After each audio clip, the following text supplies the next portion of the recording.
All right, v'zeu. That's what it means. Chaviv Adam shenivra b'tzelem.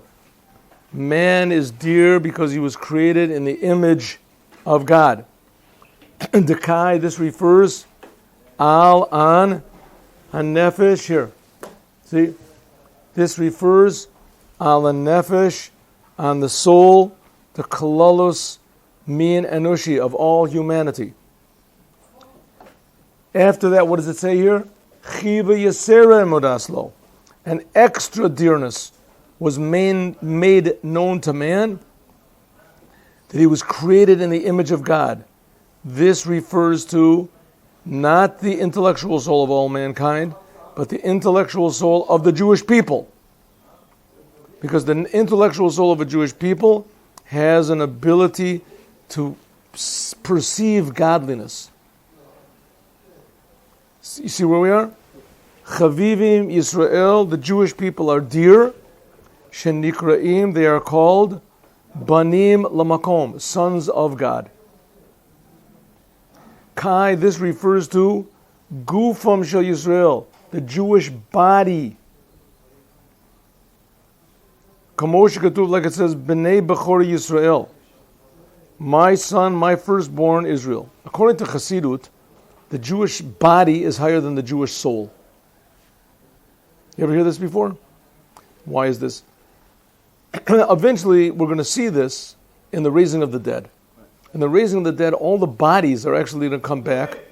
Right? Why there's going to be such a thing is totally incomprehensible.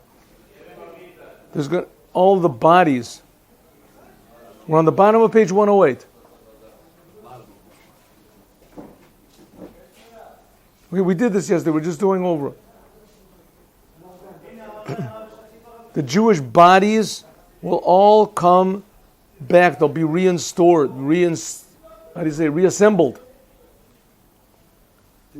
Huh? It'll be the same body but pure. And then it'll be revealed that the body was really higher than the soul. Why is this? Because the body, again, is the purpose of creation. The physical is the purpose of creation. God wants this physical world, and in this physical world to be revealed His essence. This physical world is infinitely higher than going to heaven. Heaven is like the soul. This physical world is like the body. In the future, it will be revealed that the body is really higher. Meanwhile, there's one way that the body is higher than the soul, and that is with your body you can do commandments. You can do commandments. When a Jew does a commandment, something totally different happens. It makes a big change in the world, a tremendous, what's called a unification, a marriage. The question is asked, why don't we have a holiday on the day that the Jews entered the land of Israel the first time? Right? The Jews wandered in the desert. We know exactly when they left Egypt. We know when they left Egypt. What about the day we know the day that they received the Torah? What about the day that they came into the land of Israel? That's pretty important. It's a pretty important day. Came into the land of Israel. Why don't we have a holiday for that day? So the Rebbe says, really, we do make a holiday for that day. Well, by the way, anybody know what day it is? It was the 10th day of Nisan. So it would have to be a holiday that's 5 days before Passover. But okay, we could do it. What's the problem? We could do it. Sukkot comes, 5 days after Yom Kippur. You can make a holiday. Make a holiday. The 10th day of Nisan is the day the Jews got into Israel. Why don't we make a holiday on that day? Because we do commemorate that day. Every time you make a blessing on a commandment, you're celebrating that day. Because what happened on that day that the Jewish people went into the land of Israel? The spiritual got united with the physical. That's this week's Torah portion. The spies did not want to go into the land of Israel because they didn't want to get physical. They wanted to remain spiritual. They wanted to remain in the desert. They wanted everything to be pure, pristine. Okay, Herschel. They wanted everything to be pure. Should we turn on the air conditioner? Yeah, go on. Let's turn on the air conditioner. Turn on that little red button there. Excellent. Maybe you can close the window also. Good, okay, good. So it says that's the body. That's when it says Chavivim Yisrael. So the first port, that Mishnah in Pirkei Avot has 3 parts to it. Man is dear, man is extra dear. That refers to the intellectual soul of all mankind and the intellectual soul of a Jew. The Jews are dear, and the Jews are extra dear. That's the second part of the Mishnah, right? Do you remember the Mishnah here? No, you don't have to. Yeah, let's see what we have. Chavivim Yisrael, the Jews are dear. Here, let's see how he translates it here. Beloved are the people Israel, because they're called the children of God. And extra dearness was given to them because they were called the children of God. And then the third part is going to be the Jewish people are dear and because God gave them a precious vessel, which is the Torah. And extra dearness was given to them because God gave them a precious vessel, the Torah. Okay, Herschel.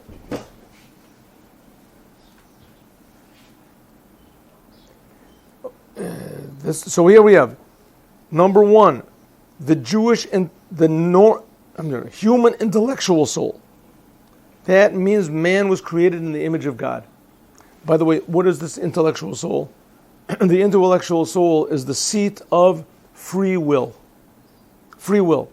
Animals don't have free will. Plants, rocks, they don't have free will. Human beings have free will. What does it mean free will? You can make choices. You can choose. How does a person choose? He has this idea, and he weighs it out. Which one is better? That all takes place in your intellect. So this intellectual soul of a non-Jew is what makes free choices. The intellectual soul of a Jew also makes free choices, but the Jew is given also the option of choosing to be totally devoted to God. That's a natural thing by a Jew. By a non-Jew, being totally devoted to God is, maybe they're priests or maybe they're other people, and then it's not even to God. It's some spirit to whatever is going to be in the future and the world to come, or this, some spirit or ghost or something like that. So the Jewish people have what's called an intellectual soul, and it is called extra dear to God. All of the rest of the world also has an extra soul, as an intellectual soul, but that is called dear to God. Very interesting, but according to Judaism, the non-Jews are infinitely more valuable and precious and beloved to God than according to their other religions.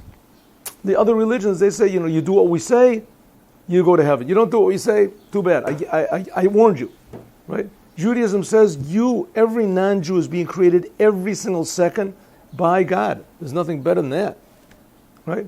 You can do all the sins in the world. God is still creating you. If you're alive, then it means that God is creating you. That's what Judaism says. Now, non-Jew, not only is everybody being created, but they're being created because they're dear to God. Every human being is being created with God's will. It's not by accident. Not that just God created the first little thing and made up the laws of nature and just left. Went to Monte Carlo or something. Right? God is involved creating every human being every single second. But the Jewish people, they're able to perceive this. That's called their intellectual soul. Next part of the Mishnah. The Jews are dear because they're called the sons of God. This is talking about the godly soul. The godly soul. That's what makes the Jews called the sons of God. An extra dearness was shown to the Jewish people. That's the Jewish body.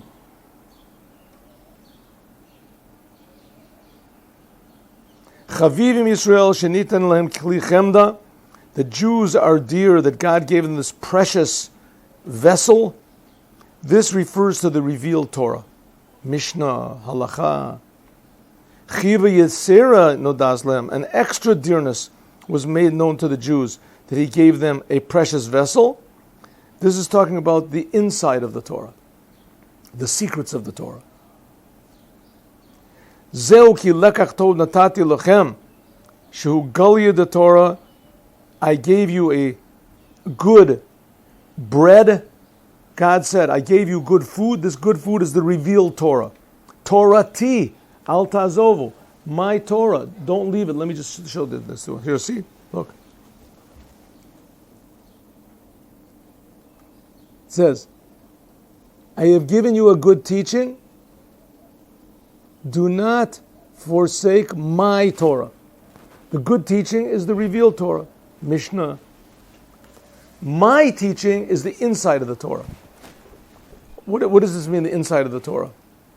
You'll see in 1 second. The inside of the Torah means the godliness of the Torah. It's possible for the person to learn the Torah and forget about who gave the Torah. Here we go.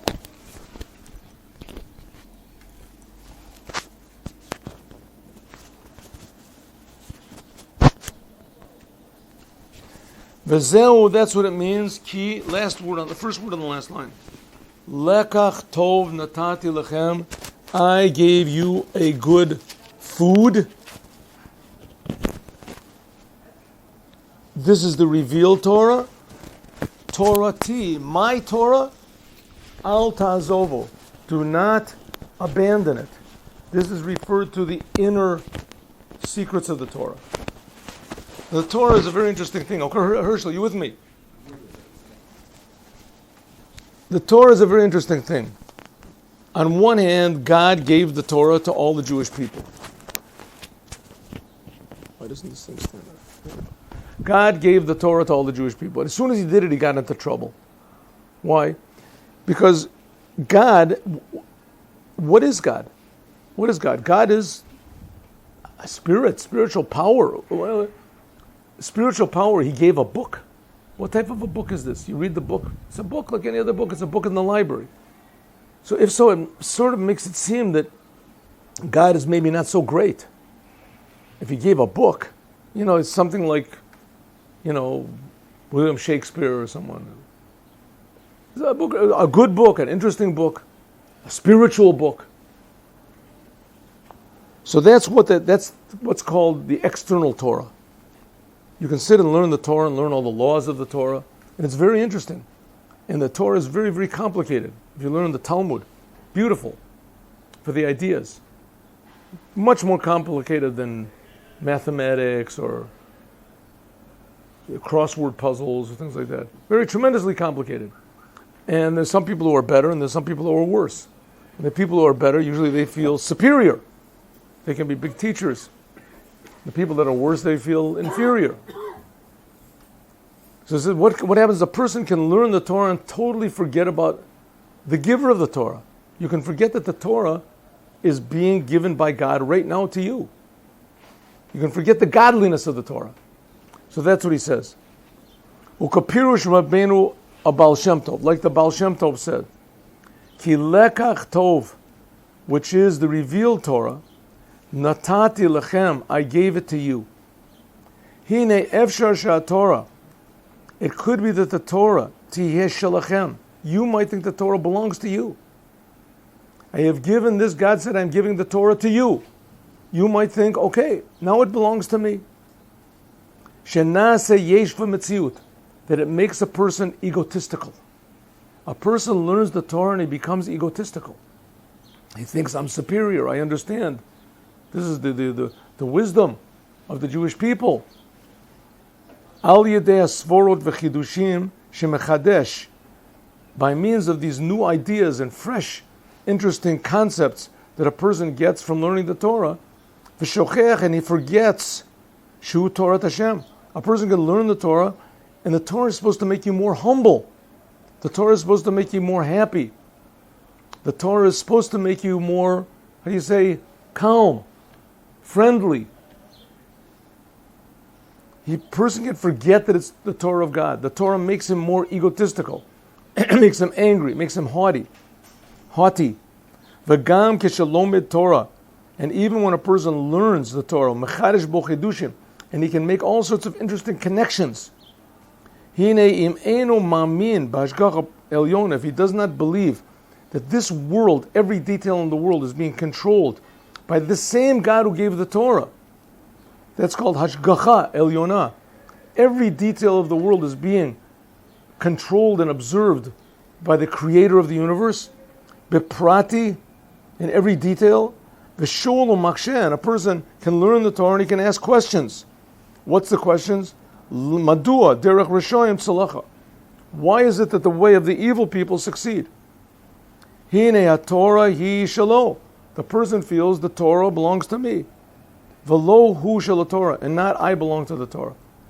Rabbi Mendel Futavas, I had a teacher that he was in Siberia, and he said that he saw that there were people who were Torah scholars, but as soon as there was difficult times, and they just left everything.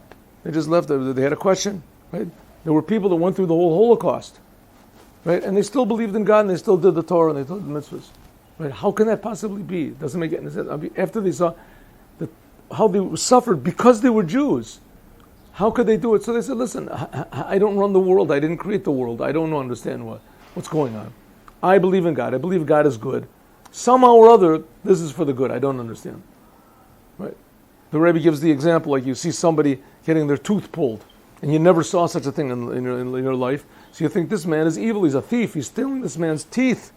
What a cruel thing. Like a man is strapped down to a table and is giving him shots and everything so he doesn't feel it. Stealing his teeth is terrible.